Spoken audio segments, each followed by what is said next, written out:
Looks very similar to an indefinite integral because I have new bounds. It's the definite integral from a to b of f of x dx. The definition of a definite integral looks somewhat similar to you, hopefully. It is the limit as delta x goes to 0 of the summation from I equals 1 to n of f of x sub I times delta x, where delta x is equal to b minus a over n. What did we call that in our previous standard? It had a specific type of name for this sum. Started with an R. It's a Riemann sum.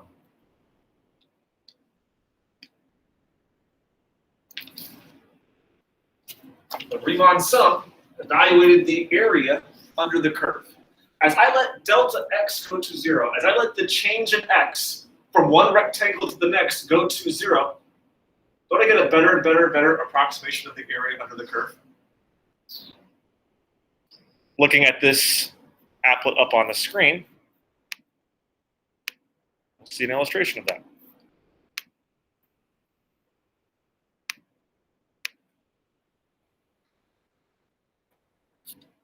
Okay. I've got the function graph from A to B from 1 to 3, and I'm estimating the area using rectangles. As I let delta x become smaller and smaller and smaller, what's going to happen to the number of rectangles within the diagram? Add more and more rectangles as I make delta x smaller and smaller and smaller. I, in turn, get a better approximation of the area under the curve. The area under the curve is 22.67. By adding more and more rectangles, I got closer with this red value, showing me the estimation using rectangles.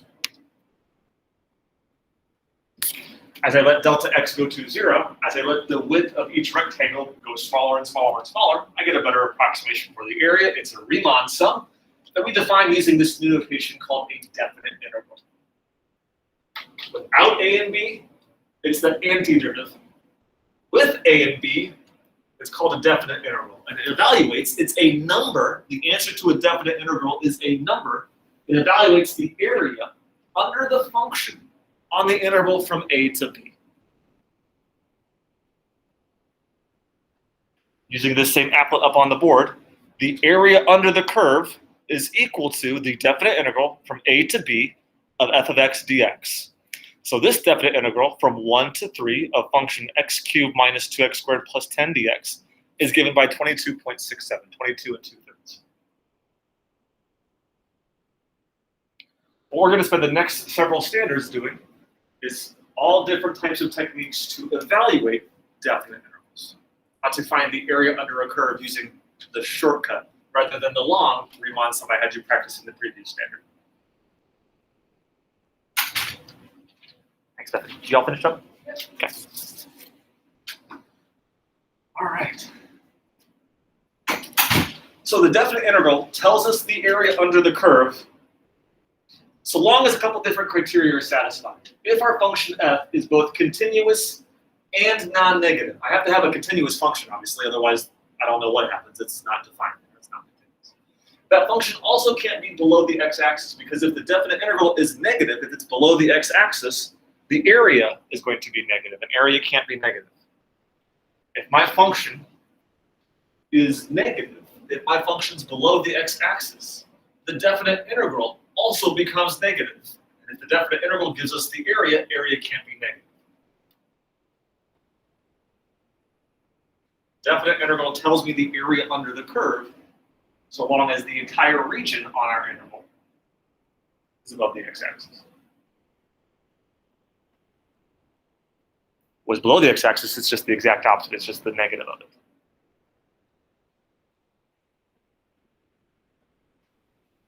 So, the definite integral from a to b of f of x dx gives us the area under the curve. In a region, it would look like this. I have a similar function to what's up on the applet, from a to b under some curve f of x.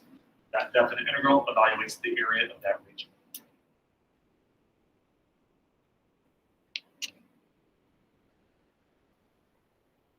Relating it back to Riemann sums. Does that make sense so far? Okay. Then, let's try this. What I'd like to focus on today is sketching the region given by a definite integral and evaluating it. as well as a couple of specific definite integral properties.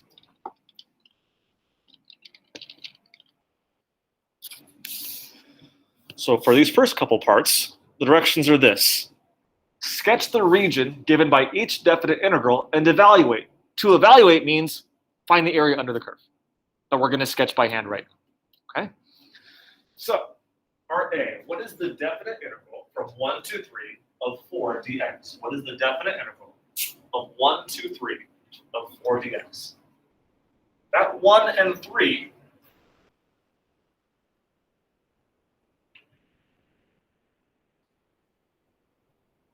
are the x-axis, the x values along our function.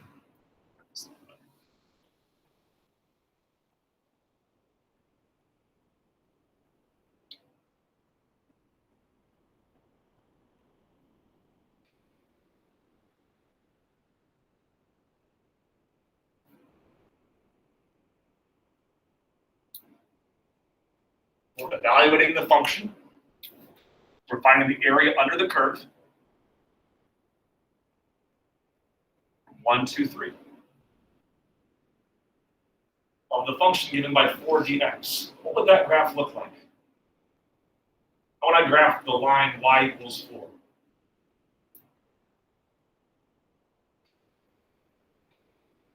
Every point on that line has to have a value of 4. So what would it look like? Look, you're doing this. It's a straight through what value?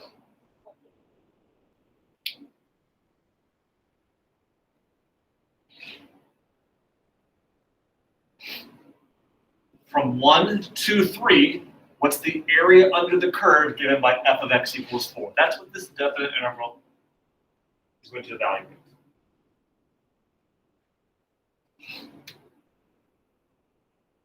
Shade that in. What your area looks like. These first few ones are just pretty basic geometric figures. What geometric shape is that? It's what? Rectangle. So rectangles. How do you find the area of a rectangle? Base times height, length times width. How far is the base from left to right? From 1 to 3, it's how much? 2. What's the height? 4. So what's the total area? 8. This definite integral from 1 to 3 of 4 dx is equal to 8. Because that's the area of the rectangle we sketched to signify the area under the curve. The area in blue is the area given by that definite integral.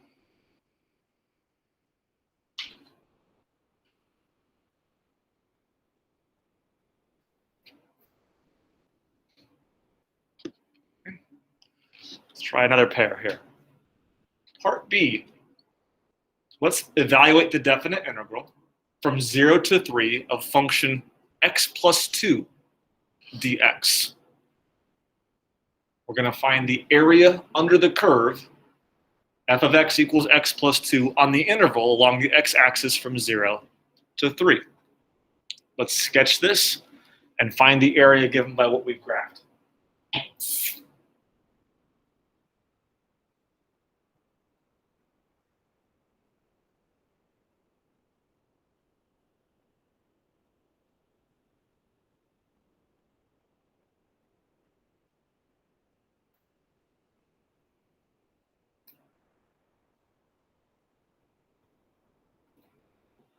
Rather than a flat line, a horizontal line like f of x equals 4, this should have some slope to it. It's going to be not horizontal anymore.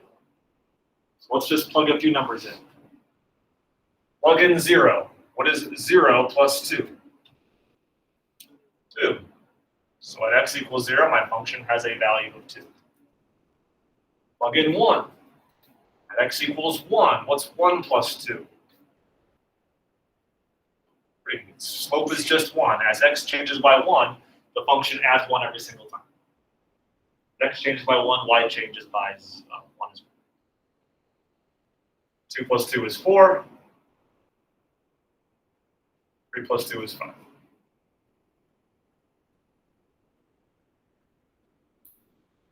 Here is f of x equal to x plus 2. We're going to graph the area under the curve from 0 to 3.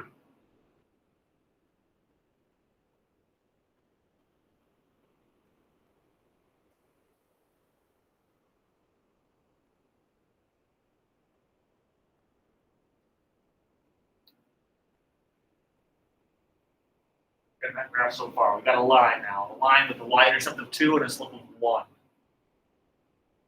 As we look at that shape, the last figure was a rectangle. What geometric figure is given by this area now? It's a trapezoid. So I can think of a couple different ways to find the area.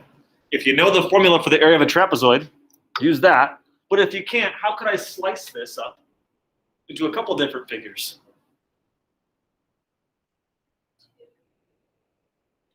Make it a rectangle on the bottom portion, the triangle on top. Wouldn't the area just be the sum of those two areas of those two figures? Take base times height for the rectangle and half base times height for the triangle. What's the area formula for a trapezoid?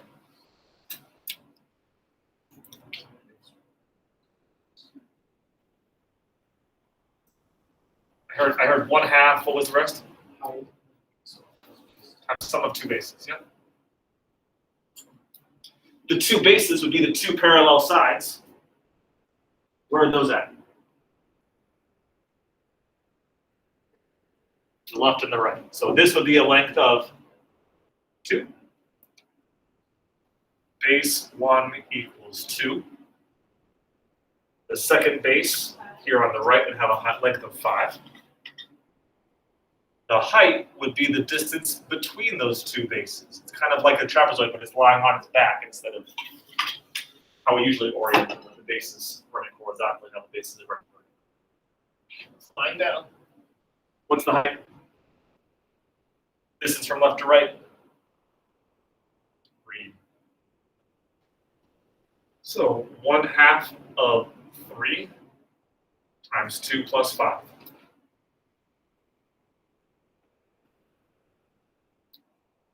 2 plus 5 is 7. 7 times 3 is 21.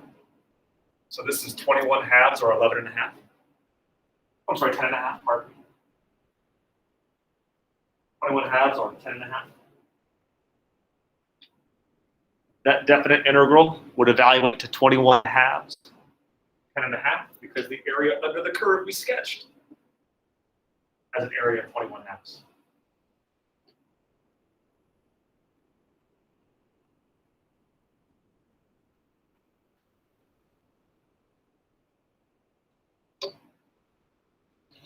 Okay, part C.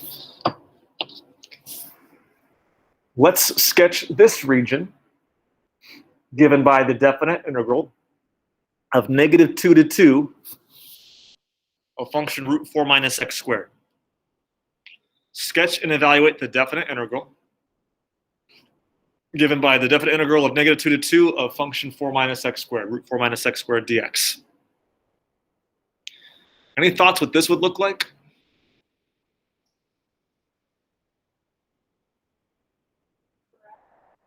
There's going to be a curve. I don't know about a parabola, but it will be a curve.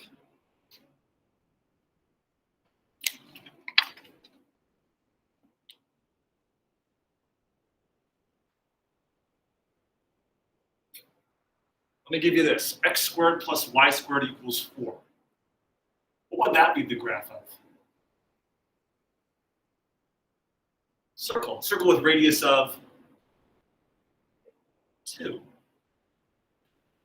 So let's plot that for a minute. Centered at the origin, the radius is 2.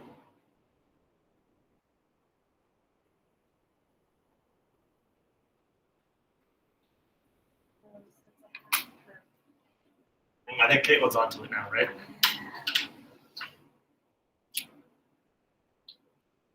For your Pythagoreans,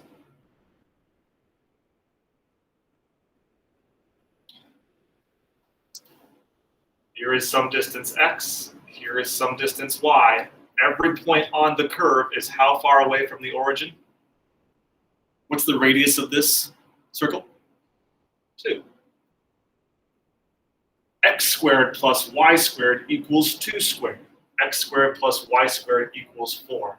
Every point on this circle, every coordinate x, y, is a length of 2 away from the center, from the origin. Now, let's just solve this for y. How would I solve this for y? Let's make it look more like what I have over here. Let's solve this for y. Over the x squared. Okay. So if I solve for y, y squared equals 4 minus x squared. Then do what? Square roots.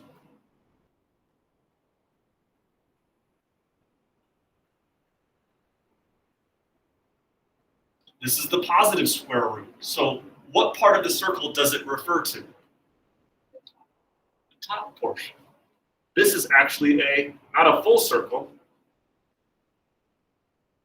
It's the top semicircle. You see that now?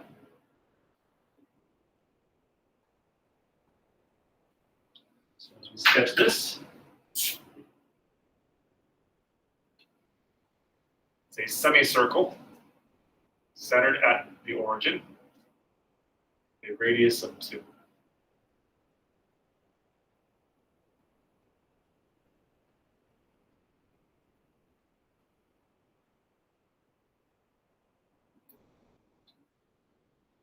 Since it's the positive square root, since square roots have to be positive, it's the part above the x-axis.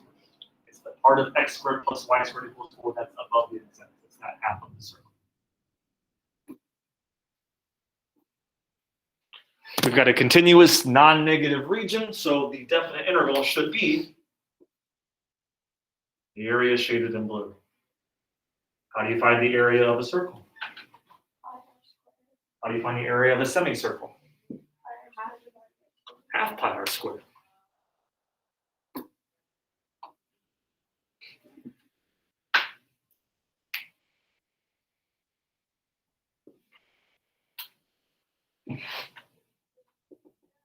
Semicircle is 1/2 of pi r squared. So 1/2 of pi times what radius? 2 quantity squared. 2 squared is 4. Half of that should be 2 pi. The definite integral given by square root of 4 minus x squared from -2 to 2 is equal to 2 pi as we've sketched it out and found the area of the region. These first few different definite integrals you're going to sketch, they're just basic geometric shapes you already know the area formula for. A rectangle, a trapezoid, a circle, right? Not too difficult. If you sketch it out, you can evaluate the definite integral by just taking the area of the figure you already know how to do. What we'll get into in our next couple of lectures is how to evaluate any definite integral using what's called the fundamental theorem. But first, I have to give you a couple of different properties of definite integrals before we can do that. So over here on the other part of the board, on the back side of the room, I have a couple of definite integrals we're going to need before we can get into general definite integrals. The general formula to evaluate any definite integral.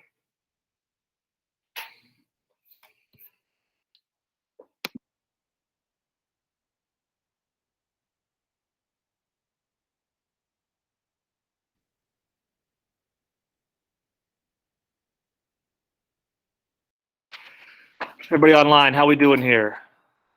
We hanging in there okay? Yeah, it's all good. All good? Any questions so far? I'm good. Okay. Nope. Hunter's good. Dustin, were you going to say something? Okay. All right, a couple of properties of definite integrals. The definite integral from a to a of f of x dx has to be 0. Why would that make sense? If you were to sketch that, what would it look like?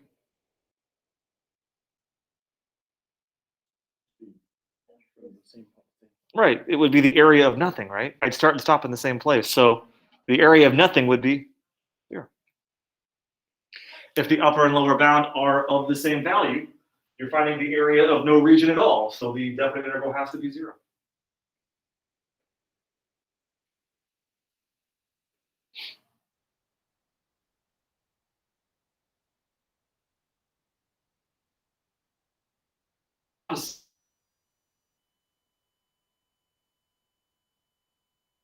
How do these two definite integrals compare to each other, other than the fact that one's negative and one's positive?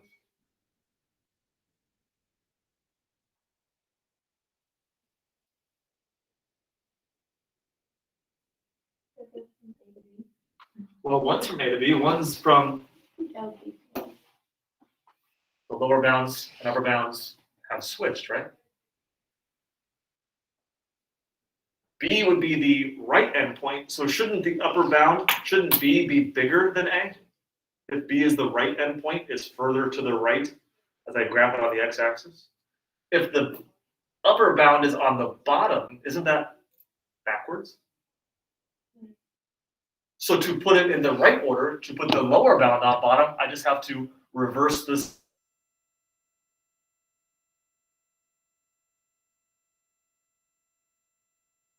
Switch the bounds from A to B or B to A, just switch the signs from front to back, backwards and forwards. Mr. Hanson, Yeah, would you mind repeating what you said for like the past 10 seconds or so? I didn't hear what you were talking about when you said reverse. we're just looking at this definite integral, Maddie. Look at Okay. the bounds on the first definite integral compared to the second. Other than these two definite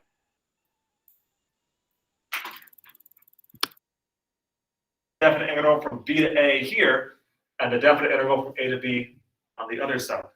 The bounds have flip-flopped, right? Yeah. Usually, the B value, the upper bound, would be on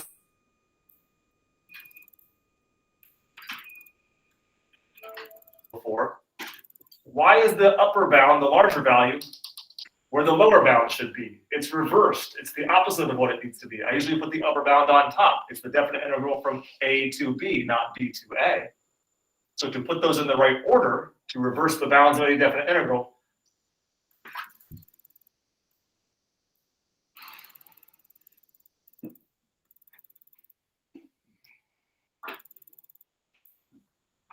all good, Maddie? Yeah. Sorry. It was frozen. Oh, you're fine. Oh, we got it cleared up. Thanks for checking me.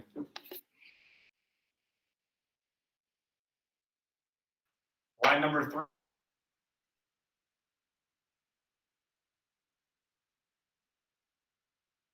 Of f of x dx plus the definite integral from c to b of f of x dx, so long as c is between a and b. So long as a is less than or equal to c, which is less than or equal to b. Up on the screen here,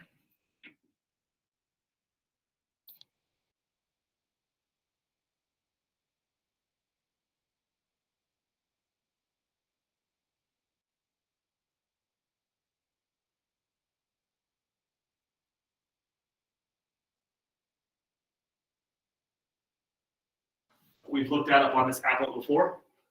The entire region from 1 to 3 wouldn't that just be the same as the region of 1 to 2 and 2 to 3 added together? Because 2 is between 1 and 3, I could look up the total region into 2 different parts, from 1 to 2 and from 2 to 3, and then add them together. That's what this next line below is saying. I can partition the total region, the definite integral, the total area from a to b of f of x dx into 2 different pieces, where c is the value between a and b. The last two shall be the familiar sum and difference and constant multiple rules. The definite integral from a to b of f of x plus or minus g of x dx can be split apart into two different definite integrals, from a to b of f of x dx plus or minus the definite integral from a to b of g of x dx. I can break apart one definite integral of multiple terms into multiple definite integrals of each single term.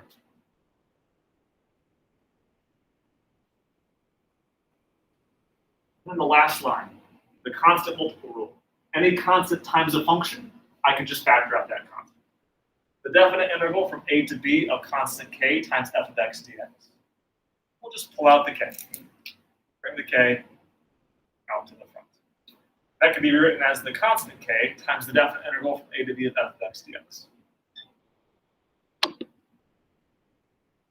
Without exercising it.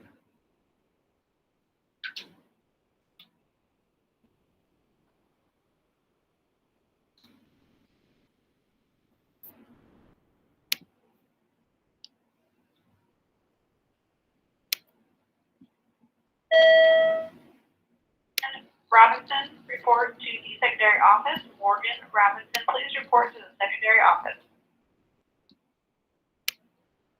Yeah. On that negative one that flipped you were asking about, Maddie, I flipped the balance on this applet now. Instead of the definite integral from 1 to 3, now it looks like the definite integral from 3 to 1. How is this number different than what it was before? I put this back in order. When I go from A to B, from 1 to 3, the area under the curve is given by 22.67, 22 and 2/3. Now if I switch those around, I put B where A was, I put A where B was. Now it's the definite integral from 3 to 1. Well, look at the new number here. It's just the exact opposite, wasn't it?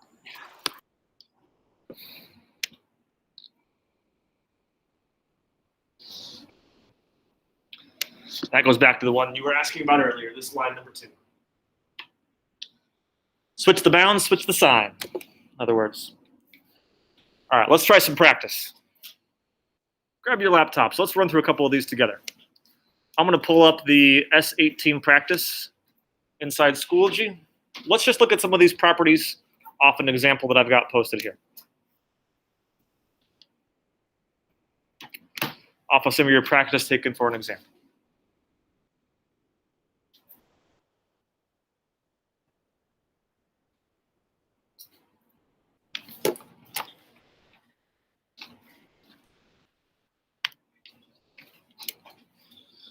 All right, let's see. I'm going to scroll down to number 49. I'm going to share my screen again, guys.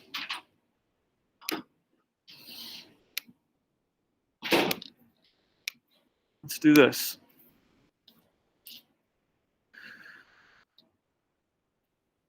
We'll just try a couple of the ones off of here as practice.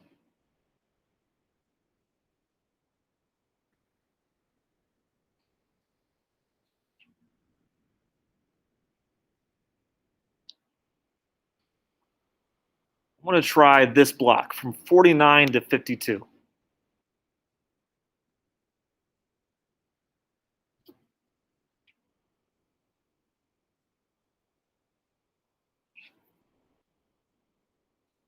Let's see, we've got some given definite integrals. The definite integral from 2 to 4 of x cubed dx is 60.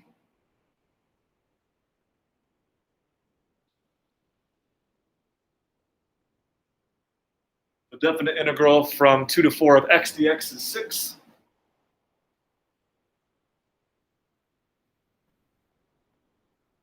Definite integral from 2 to 4 of, what is that?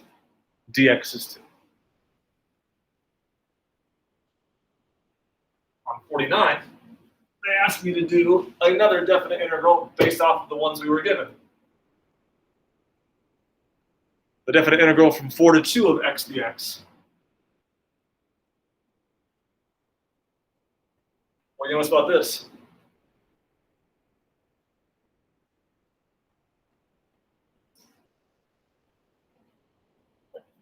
It's flip-flopped, right? So how do I reverse the balance so 2 is where 4 is at and 4 goes where 2 went? Make it negative.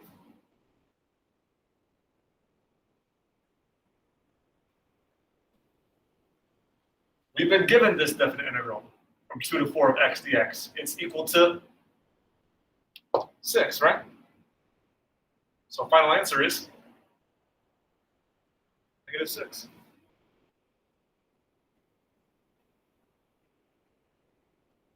Does that make sense? Flip the balance with the sign using this line item here.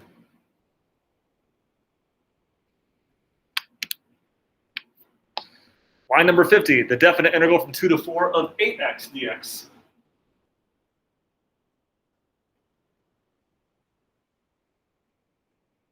Well, I know the definite integral of x dx. Didn't we just use that? The definite integral of x dx would be 6, right? From here, I have 8x. So what do you think I have to do to my answer?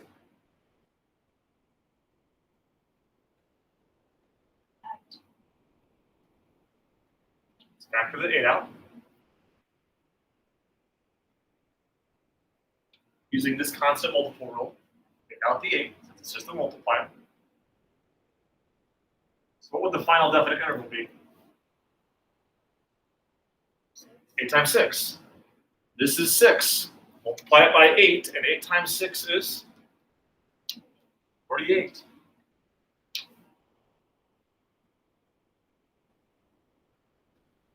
We got 2 more, 51 and 52. The definite integral from 2 to 4 of function x minus 9 dx.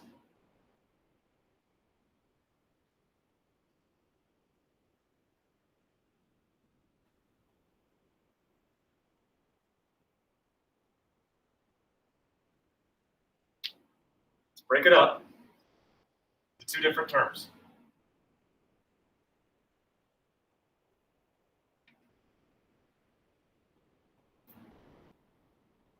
The definite integral from 2 to 4 of x dx minus the definite integral from 2 to 4 of 9 dx. Just so that it looks more like this last definite integral we were given, the definite integral from 2 to 4 of dx, let's pull the 9 out.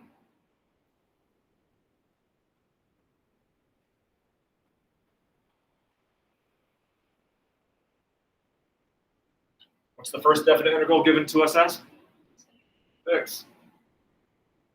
Minus 9 times the definite integral from 2 to 4 of dx, that's 2. 6 minus 9 times 2, that's 6 minus 18. Or negative 12 all told together.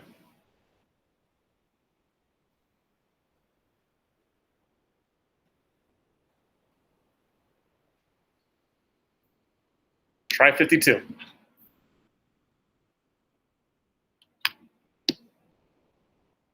I've done the first 3. You finish it up.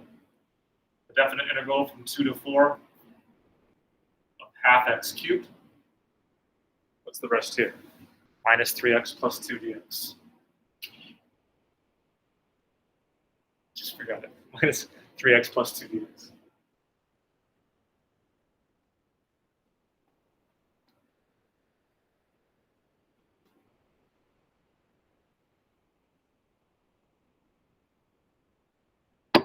We'll need each of the 3 definite integrals that were given to us to use and evaluate.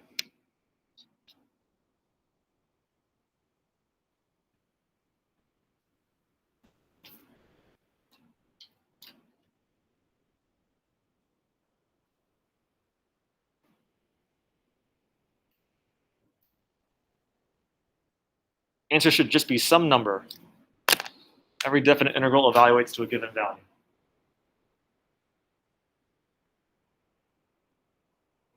As long as it's above the x-axis, it's the area under the curve.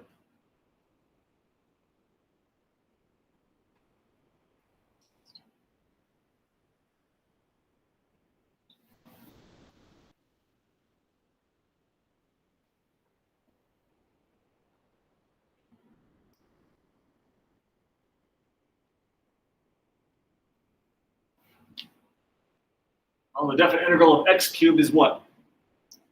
60, but I need, not all of it, I need what part? Half of it. Half of 60. That takes care of the first term. Minus 3 times x. Well, I've got the integral of x dx given by 6. So I need that 6 3 times.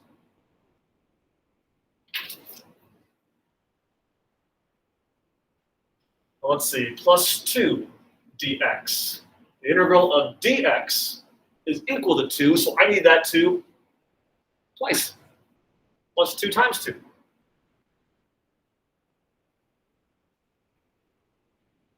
see here. Half of 60 is 30. 3 times 6 is 18. 2 times 2 is 4. 30 minus 18 would be 12, plus 4 is 16 on the nose. 16 look right as you guys are trying it? People's shaking their head. 16 looks good. Wonderful.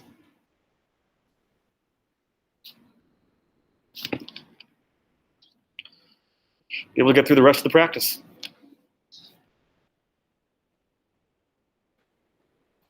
I'll leave the rest of this for you guys to work on with the time we have left, about the last 6 or 7 minutes. What's up, Lynn? Yeah. Everybody online, how we looking? Good. Good? Maddie's doing fine. Everybody else need anything? That kind of look okay?